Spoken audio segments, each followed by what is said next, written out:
มีมีจักบาทเท่าเพื่อศักดิ์ศรีเด้คันเขาว่าเจ้าของน้อยนั่นข่อยบ่ยอมเท่าข่อยบ่ยอมเอา3,000ก็ให้เจ้าไปเลยเท่ามื้อน้ำนั่นพ่อจ้างเลยจ้างไปเลยมือน้ำจ้างก็จ้างไปเลย3,000ก็ให้เจ้าเบิดเลยเท่าเจ้ามื้อนี้เจ้าต้องเทศให้ได้เจ้าต้องชนะเขาเจ้าต้องกู้ศักดิ์ศรีข่อยมาให้ได้เด้อเท่าผู้ศักดิ์ศรีเจ้าเลยแม่นเจ้าอย่าไปยอมเขาว่าข่อยของน่ะเจ้าอย่าไปยอมบ่ต้องยอมอย่าไปยอมเด็ดขาดข่อยบ่ยอมแท้ๆเท่าดีแห้งเท่าดีมากเขาดีมากเดี๋ยวบักเขียวข่อยนี่ข่อยสิซื้อซุปไก่แบน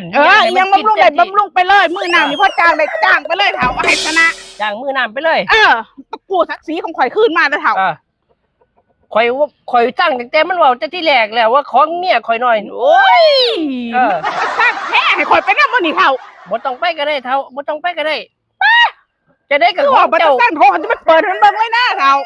ของเจ้าจะได้ก็ต้องใหญ่อยู่แล้วแม่นแล้วเท่าแม่นแล้วของข่อยมันใหญ่กับพี่นั่นเรียกพี่เลยบ่ต้องห่วงเท่ามื้อนี้แล้วข่อยสิกู้ศักดิ์ศรีมาให้เองเอาให้ชนะเด้อเท่าเด้อเอาให้ชนะ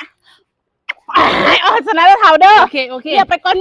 จะได้ก่อนให้มันชนะเด้อเท่าเด้อกูศักดิ์ศรีเนี่ยให้ได้โอเคเท่าบ่ต้องห่วงไปก่อนถ้าเงินบ่พอโทรมาเขาจะเอาไปส่งได้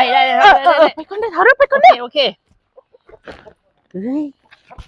มื้อนี้กูได้เงินซื้อเราสูหมูกินแล้วเว้ย 3,000หุ้ยแท้ได้อีกเดี๋ยวดิ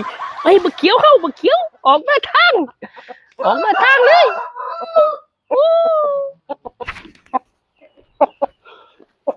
ไปเลย